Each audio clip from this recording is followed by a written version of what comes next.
My name is Deputy Sue Aldwell. I was elected in 2020. I'm on Education, Sport and Culture, and I'm also on Home Affairs. But within that, I'm on 17 subcommittees, which are 10 governing boards for the schools. I also sit on the Blue Pack panel.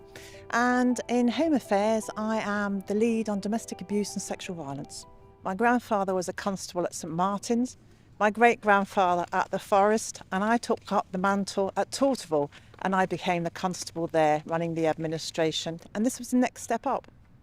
Well, I think the role of a deputy is in many parts, really. I think we first of all obviously have the states meetings, which you have to read the billets and prepare for. And then we have committee meetings, which you also have to research, and you also have to read an enormous amount of papers for.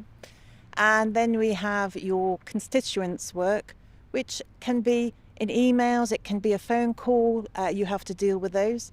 But there's another part as well, which is you will be invited to go to all kinds of presentations, and they will be from all parts of the community.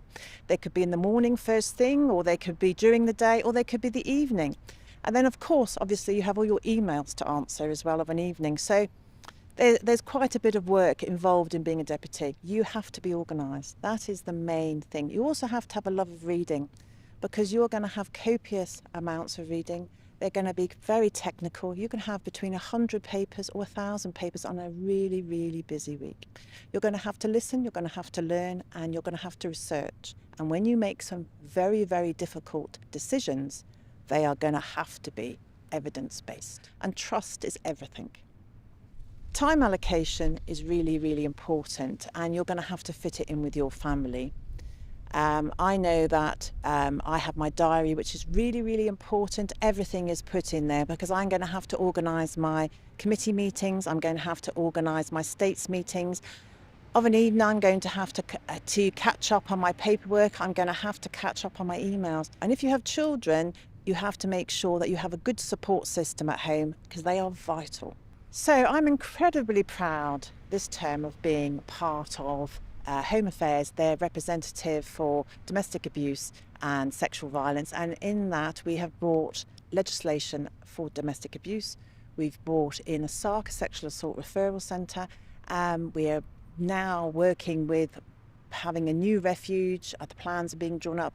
In education, we have put in place 20 governing boards. That has been a huge piece of work, working with the schools. The positives and negatives of being a deputy. The positives have to be having access to so much. So being on Home Affairs, I have access to the police. I have access to all kinds of wonderful people that work in our community, and it's just amazing, whether it's the prison, whether it's border agency, wherever it may be. And then also within education, I get to meet these wonderful people, the teachers, the heads. On the negatives, you have to get comfortable with being uncomfortable, but everyone is in the same position. I would say that there is no other job like it. The opportunities are vast. I have been sat in a meeting with 25 experts on money val. I've been sat in another meeting with experts in education, how we're going to deal with primary education curriculum. The role is diverse. It is a vast role.